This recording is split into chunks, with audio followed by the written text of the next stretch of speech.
what happened? Could have been this, could have been that. We'd have seen it. All 17 were switched off in the period it took the car to get from the Ritz to the tunnel. Not only that, people who were tuning in that night in Paris to the police frequencies, as some people do, have reported that the police frequencies in central Paris were also switched off in the period it took the car to get to the tunnel. Just a coincidence, nothing to worry about. This is the shot that that particular camera would have had. The Mercedes came in on this side of the road, and had that camera been on, everyone would have known by now what happened. They could have seen it, but it was switched off, or at least we're told it was. And so we have a situation in which Diana was held in that place for all that time, and she was clinically dead by the time she left it. And the question has been, even from people who've said, yes, it was an accident, why did they do that? Because, according to the strict and obsessional symbolic ritual of this brotherhood, she had to die in that underground chamber on the site of ancient Diana worship and sacrifice to Diana. There's no way she was going to be allowed to leave the tunnel until she was dead, and so they kept her there all that time when most doctors, as some have pointed out, would have had her to hospital as quick as possible, and she'd still be alive today, almost certainly. So the Diana story is just full of endless symbolism, and I'm just skipping the surface here. The detail is absolutely mind-blowing.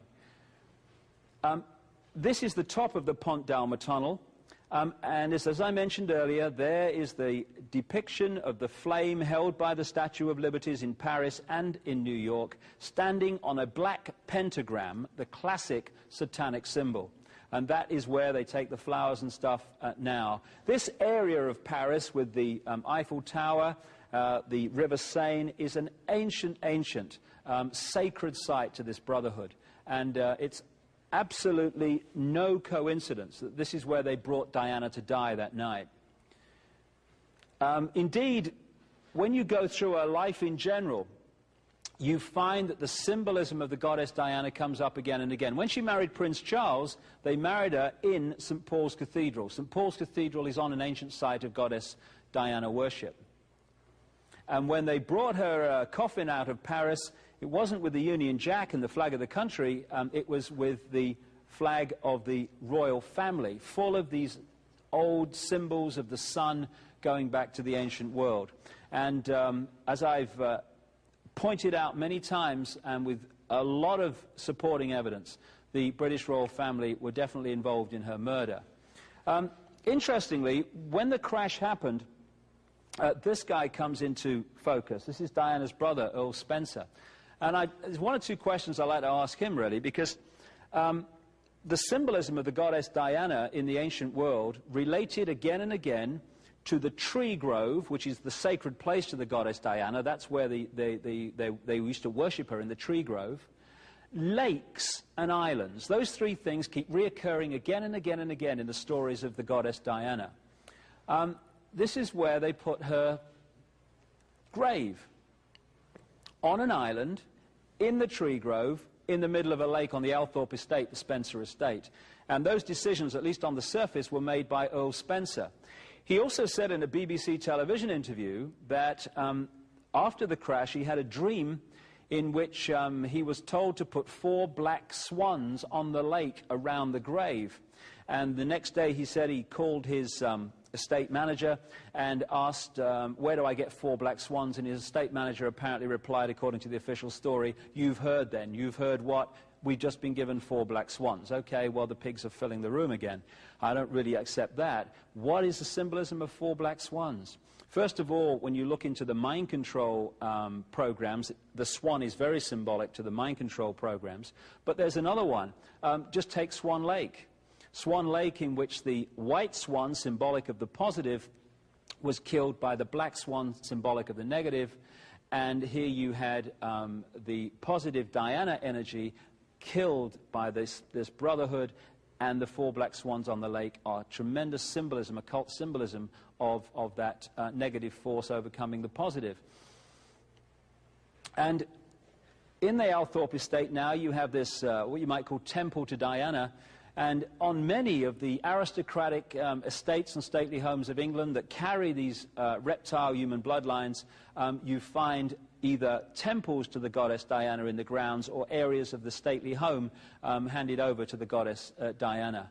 So this lady was a great example of the way that people are not just assassinated, but are assassinated in a way that follows ancient ritual. Because ritual is very powerful. If you do things in a certain ritual way, it generates a much more powerful energy than if you just killed someone in a straightforward way. But as I say, in The Biggest Secret, I go into this in enormous detail, and the symbolism is just stunning of this event. Okay, we're in the modern world. We've come a long way over thousands of years. This brotherhood, as it came out of the Near and Middle East into Europe and then through the British Empire across the world. And we're now at the point where the control of the globe is possible. And we're also at a point, a crossroads, where we can choose to take the road of freedom, or we can choose to stay as we are and allow this agenda to unfold and further imprison, in a most extreme way, the human race in the next few years. Just a choice. We take that choice, this is gone. But we need to make that choice and do something about it. The aim of this agenda over this long period of time has been to create this structure. And don't take my word for it, just look around the world. It's unfolding now. This is not a theory or a prophecy. It's happening on CNN when you turn on every day. You're seeing it unfold. It is to have a world government which would control a world central bank, a world currency, a world army, and a microchip population. The microchip population is already being introduced. Under that structure of world government, the army, incidentally, the world army is designed to be NATO, gathering more and more countries and then becoming the world army by stealth. Under that world government is a European Union, which is now with a single bank and a single currency and very much in place. The American Union, the America's version of the European Union. The European Union came out of a free trade area called the Common Market, the EEC. The American Union is designed to evolve out of NAFTA, another free trade area, North American Free Trade Agreement.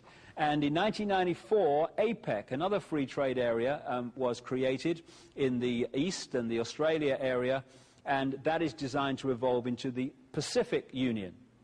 Under that is designed to come nation states and regions, and then the people, with no power whatsoever to control their own destiny, because the major decisions are made at these higher levels of power, particularly the world level.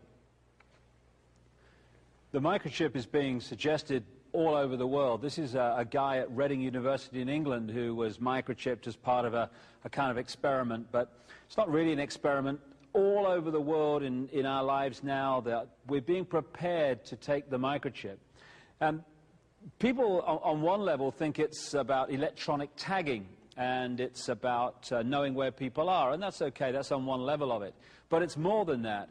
The guy I talked about very early on in this video series, the guy with the patch on his chest who works for the CIA against his will, he was telling me, and other people have done too, what the microchip can really do. And if we allow ourselves to be microchipped on the basis of, oh, well, it's better than having credit cards and money, that's what the cashless society is about. It's about getting people to be microchipped. And we'll never lose our child again if we microchip them at birth. All this stuff's being suggested now.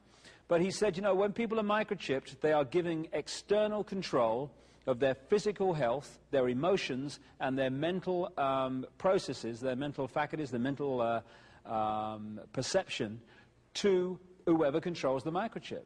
And if everyone's microchipped, you suddenly got mass control on the end of a button, almost, of the population. That's the idea. That's what we're being drawn into as part of this agenda as it unfolds. And if we say no to one thing only and then go back to watching The Price is Right, let us say no to the microchip, because then at least we've got a bit of a chance here. The United Nations symbol came out of the Freemasonic symbolism also. The United Nations was created to be a focus for the centralization of global power, like that world government on that earlier slide. The sections in that target-type symbol of the United Nations, there's 33. Just happens to be 33 degrees of the Scottish Rite of Freemasonry. And it's kind of nicely framed, isn't it, with those leaves. I wonder where that came from. Oh, yes, I remember now. It's a Freemasonic symbol, again, transferred to the United Nations. These symbols of these various levels of control, the European Union has 12 stars in a circle, etc. They're all